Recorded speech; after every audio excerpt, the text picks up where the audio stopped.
আগামী নির্বাচনের ফলাফলের গতি প্রকৃতি কেমন হতে পারে, তারা সরকার গঠন করতে পারে। একটার পর একটা জরিপ হয়েছে দীর্ঘদিন থেকে। সর্বশেষ একটা জরিপ হলো গতকাল, অন্তত এটা রিপোর্টে পাবলিশড হয়েছে, মিডিয়াতে এসছে, এবং স্বাভাবিক কারণেই এটা নিয়ে প্রচুর কথাবার্তা হচ্ছে। হওয়ারই কথা। দীর্ঘকাল পরে আমরা একটা নির্বাচন দেখছি, জেনুইন নির্বাচন, যেখানে প্রতিদ্বন্দ্বী দলগুলো প্রতিদ্বন্দ্বিতা করবে এবং জনগণ তার ব্যালটের মাধ্যমে তার শাসক নির্বাচন করতে পারবে। সেই নির্বাচনে কি হতে যাচ্ছে এই ধরনের একটা জরিপ নিয়ে আমার এক ধরনের অবস্থান আছে, আমি সেটা নিয়েও বলবো। আগে জরিপটা নিয়ে কথা বলি, এবং জরিপটা যদি সঠিক হয় তাহলে এটা বলা যেতে পারে যে বিএনপি 250-এর বেশি আসনে জেতার সমূহ সম্ভাবনা আছে। জরিপে কি করা হয়েছে, সারা দেশে 300টি সংসদীয় আসন থেকে সশরীরে 20,495 জনের মতামত সংগ্রহ করা হয়েছে। গত বছরের 20 ডিসেম্বর থেকে চলতি বছরের 1 জানুয়ারি, এই তারিখটা আমরা খেয়াল করবো, 20 ডিসেম্বর থেকে 1 জানুয়ারি। এখানে একজন তাদের পক্ষ থেকে বলছেন, আগামী নির্বাচনে কাকে ভোট দেবেন এমন প্রশ্নের উত্তরে 70% মানুষ জানিয়েছেন তারা বিএনপিকে ভোট দেবেন। 19% বলেছেন তারা জামায়াতে ইসলামীকে ভোট দেবেন। 2.6% মানুষ এনসিপিকে ভোট দেওয়ার কথা বলছে, অন্যান্য দলকে 5%, ইত্যাদি ইত্যাদি। কোন দল সরকার গঠন করবে সেক্ষেত্রে বিএনপির এটা বেড়ে যায়, 70 থেকে 77 হয়ে যায়। জামায়াতের 19 থেকে এটা কমে 17% চলে আসে। তার মানে আমরা জানি আমরা যাকে ভোট দেই আর যে জিততে পারে দুটো আলাদা ইস্যু, এবং এই দুই ক্ষেত্রেই ব্যাপারটাকে ভিন্নভাবে দেখার অবকাশ আছে। জামাতকে যিনি ভোট দেন তিনি আবার এটাও জানেন যে জামাত আসলে ক্ষমতায় যাচ্ছে না।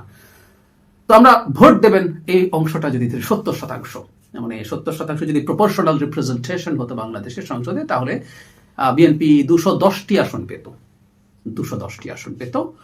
কিন্তু বাংলাদেশের ট্রেডিশন বলে 50%-এর মতো বা তার আশপাশে ভোট পেলেই 2/3 মেজরিটি পাওয়া যায়, তার চেয়ে বেশি পাওয়া যায়। সেই জায়গায় যদি 70% গিয়ে থাকে, বিএনপির প্রাপ্ত আসন 250 ছাড়িয়ে আরো দূরে চলে যাওয়ার সম্ভাবনা আছে। কারণ পপুলার ভোট আর এই যে সিটে ফার্স্ট পাস দ্য পোস্টের ক্ষেত্রে এই জিনিসগুলো একরকম হয় না, এটা আমরা নিশ্চয়ই জানি। জামায়াতে ইসলামীর সেই ক্ষেত্রে ডিজাস্টারাস পরিস্থিতি হতে পারে।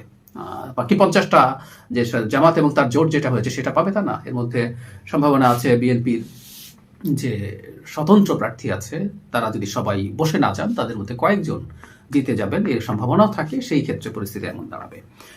এখন আমরা এটার জরিপটাকে কিভাবে দেখব, মানে জরিপ যখন হয় যেটা দাঁড়ায়, আমরা যেটা পছন্দ করি, আমাদের মনের সাথে যেটা মেলে, আমাদের ওই যে কনফার্মেশন বায়াস বলে, আমরা আমাদের যেটা ভাবতে পছন্দ করি তার সাথে যে জরিপটা মেলে আমরা সেই জরিপটাকেই পছন্দ করি। গত কয়েক মাসে 6 মাস 8 মাস ধরে একাধিক জরিপ হয়েছে, সেগুলোতে বিএনপি জামাতের খুবই হাড্ডাহাড্ডি লড়াই দেখা যাচ্ছিল। তবে এখানে একটা তবে ছিল বা কিন্তু ছিল, সেটাই এখানে রোল প্লে করে থাকতে পারে। সেটা হচ্ছে ওখানে সিদ্ধান্তহীন ভোটারের একটা বিরাট পার্সেন্টেজ ছিল। তাহলে আমরা খেয়াল করি, বেশ আগে যে জরিপ হয়েছিল ওখানে নেক টু নেক দেখা যাচ্ছিল, কিন্তু সিদ্ধান্তহীন ভোটারের একটা বিরাট পার্সেন্টেজ দেখা যাচ্ছিল। এখন নির্বাচন একেবারেই ঘনিয়ে এসছে, আর নির্বাচনের 1.5 মাস বাকি আছে। এই পরিস্থিতি পর্যন্ত ডেটা নেওয়া হয়েছে, বা 1 মাসের একটু বেশি। সেখানে দেখা গেছে যে প্রায় সিদ্ধান্তহীন ভোটার প্রায় নেই। কারণ আমরা দেখলাম প্রায় সবাই কোথায় না কোথায় ভোট দিবেন বলছেন। 70% বিএনপির, জামাতের 19%, তারপরে তার অন্যান্য 5% আমরা যদি যোগ দিয়ে দিই তাহলে মোটামুটি বুঝবো সবাই সিদ্ধান্ত নিয়ে নিয়েছেন। সো আগের জরিপের সাথে এই জরিপ মেলালে এটা মনে হতে পারে সিদ্ধান্তহীন ভোটাররা সবাই বিএনপিকে ভোট দেবেন বলে সিদ্ধান্ত নিয়েছেন। মাঝে একটা কথা একটু বলে রাখা ভালো, সেটা হচ্ছে জরিপ নিয়ে আমি প্রায় বলি যে এই অঞ্চলের জরিপ আসলে সঠিক রিফ্লেকশন দেয় না। আমরা ভারতের 24 সালের নির্বাচনের জরিপের কথা বহুবার বলেছি, যে কেউ সার্চ করলে উইকিপিডিয়া একটা পেজ পাবেন এবং দেখবেন ওখানে ভীষণ রকম ভুল প্রেডিকশন ছিল। শুধু আগের জরিপ না, এক্সিট পোল, ভোট দেওয়ার পর যে জরিপ করা, যেটাকে অনেক বেশি অ্যাকিউরেট হওয়ার প্রবাবিলিটি আছে বলে ধারণা করা হয়, সেটাও বেশ খারাপ প্রেডিকশন দিয়েছে। সো এটা আমাদের একটু মাথায় রাখা দরকার আছে, এটা খুবই ইম্পর্টেন্ট, সেটা মাথায় রেখেই কথা বলছি। এখন প্রশ্ন হচ্ছে এই জরিপটাকে আমি কিভাবে দেখি। আমি ব্যক্তিগতভাবে জরিপটাকে সঠিক এটা বলেই মনে করি। এটা বলে মনে করার কারণ হচ্ছে 20 তারিখ থেকে 1 জানুয়ারি, 20 ডিসেম্বর থেকে এর মাঝখানে দুটো গুরুত্বপূর্ণ ঘটনা ঘটেছে, যেটা ইম্প্যাক্ট আমাদের রাজনীতিতে বড়ভাবে পড়েছে। একটা হচ্ছে জনাব তারেক রহমান দেশে ফিরে এসেছেন, এবং দলের চেয়ারপারসন বিএনপির বেগম খালেদা জিয়া ইন্তেকাল করেছেন। যারা তারেক রহমান ফিরে আসার সাথে সাথে একটা জিনিস খেয়াল করা যাচ্ছে যে বাংলাদেশের মানুষের মধ্যে নির্বাচন নিয়ে যে কনফিউশন ছিল সেটা পুরোপুরি দূর হয়ে গেছে। নির্বাচন হবে এই প্রশ্ন অনেকবার শুনেছি, এই প্রশ্ন এখন আর শোনা যাচ্ছে না তেমন একটা। অ্যাট দ্য সেম টাইম তিনি এসে এতদিন পর্যন্ত তিনি কি করছেন, কেমন করছেন সেটা দেখিয়েছেন। তিনি ফিরে আসার পর থেকে তিনি তার বক্তৃতা, তার অন্যান্য ক্ষেত্রে তার নানান রকম বিহেভিয়ার, সবার সাথে দেখা করা, তিনি তার কথা, তার আচার আচরণ সবকিছু দিয়ে তিনি একটা স্টেটসম্যান হিসেবে অলমোস্ট নিজেকে প্রতিষ্ঠিত করে ফেলতে পেরেছেন। ফলে মানুষ বিএনপিকে ভোট দেবো এই সিদ্ধান্ত নিতে তার খুব বেশি বেগ পেতে হচ্ছে না। একই সাথে দেশের গুরুত্বপূর্ণ মিডিয়াগুলো, বিশেষ করে প্রথম আলো, ডেইলি স্টারের মতো পত্রিকা তার এক ধরনের এন্ডোর্সমেন্ট বিএনপির প্রতি দেখিয়েছে। অনেকে মনে করেন এটা নিয়ে আলাদাভাবে কথা বলবো, প্রথম আলো, ডেইলি স্টার খুবই খারাপ বস্তু। তো খুবই খারাপ বস্তু জনাব তারেক রহমানকে যদি এন্ডোর্স করে তাদের খুশি হওয়ার কথা, কিন্তু তারা খুশি হননি। তাতেই বোঝা যায় দে ম্যাটার। এরপর যেটা সেটা হচ্ছে বেগম খালেদা জিয়ার চলে যাওয়া। এই অঞ্চলের রাজনীতিতে এটার বেশ বড় প্রভাব আছে। ইন্দিরা গান্ধী 1984 সালে অ্যাসাসিনেটেড হয়েছিলেন এবং সে বছরে যে নির্বাচন হয়, সে নির্বাচনে কংগ্রেস ইতিহাসে সর্বোচ্চ সিটে বিজয়ী হয়েছিল, 414টা আসন আমি ভুল করে থাকলে, এবং আগের নির্বাচনের তুলনায় 61টা আসন বেশি পেয়েছিল। বেগম খালেদা জিয়াকে হত্যাকাণ্ডের শিকার হয়েছেন কেউ বলবেন? আমরা উত্তর হচ্ছে এটাকে এভাবে দেখা যায়।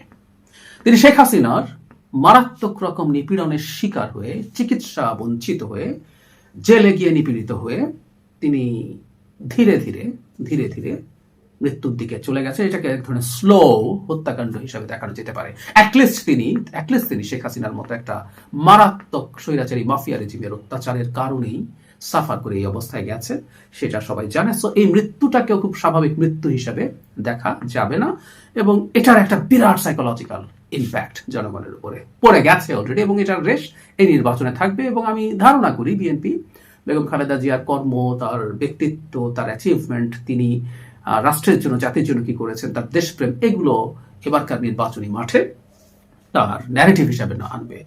ফলে এই দুটো ঘটনার মধ্যে যখন এই জরিপটা হয়েছে, তাতে বলা যায় যে যেসব ভোটাররা ডিসিশনের বাইরে ছিলেন তারা এই সিদ্ধান্তটা নিয়ে নিয়েছেন। এর মধ্যে বহু ঘটনা ঘটেছে। ডেইলি স্টার প্রথম আলোতে হামলা, দেশের ডানপন্থীদের হাতে যদি দেশ যায় কি হতে পারে, সেটার একটা খুব চমৎকার শোকেসিং হয়েছে। Educated middle class, urban middle class অনেকেই আছেন, বা দেশের প্রত্যন্ত অঞ্চলেও বহু মানুষ আছেন যারা এ ধরনের প্রবণতার বিরুদ্ধে খুব কঠোর। তারা এই ব্যাপারে তাদের অবস্থান নিয়ে নিতে পেরেছেন, ভয় পেয়েছেন। যারা খানিকটাও বিবেচনা করছিলেন তাদেরকে ভোট দেবেন। সো এই ঘটনাটাই ঘটেছে বলে আমি মনে করি। এবং যারা তারেক রহমানের সাথে সব রাজনৈতিক দল তো বটেই, ব্যবসায়ী সংগঠনের দেখা করা নিয়ে, এর মধ্যে শেখ হাসিনার সময়কার বিতর্কিত ব্যবসায়ীরাও আছেন। সমালোচনা করছি, আমি সমালোচনা এখন সরিয়ে রেখে বলছি যে তারা যাওয়ার মাধ্যমে এটা প্রমাণ করার আসলে একরকম দেখিয়ে দেওয়ার চেষ্টা করছেন, দেখিয়ে দিয়েছেন যে ক্ষমতায় কে আসতে যাচ্ছে। তো নির্বাচনে আসলে কে জিতবে কে হারবে সেটা নিয়ে তেমন কনফিউশনের কিছু নাই, এক ফোঁটা আমার অন্তত নাই। টেকনিক্যালি এগুলো বলা যায়, কিন্তু বাস্তবে এরকম কিছু নাই। মার্জিনও বিরাট বড় হবে, এবং এই জরিপটাকে আমি এন্ডোর্স করি। আমি মনে করি এটা হওয়ার সমূহ সম্ভাবনা আছে। এটা ভালো কি খারাপ প্রবণতা ইজ এ ডিফারেন্ট ডিবেট। এত বড় জয়ে একটা দল আগে থেকেই জানতে পারছে, বা সে যদি জিতে যায় সেটা কেমন ইম্প্যাক্ট পড়বে। কারণ আমাদের পুরনো আলাপ আছে, খুব বড় সংখ্যাগরিষ্ঠতা নিয়ে যখন কোনো দল ক্ষমতায় আসে, তার মধ্যে নির্বাচিত হলেও, ভালো নির্বাচনের মাধ্যমে নির্বাচিত হলেও এক ধরনের স্বৈরাচারী প্রবণতা তৈরি হওয়ার ঝুঁকি থাকে। আমি আশা করি বিএনপির সর্বোচ্চ ব্যক্তি জনাব তারেক রহমান এবং তার দলের অন্যান্য নেতারা এই ঝুঁকিটার ব্যাপারে সচেতন থাকবেন।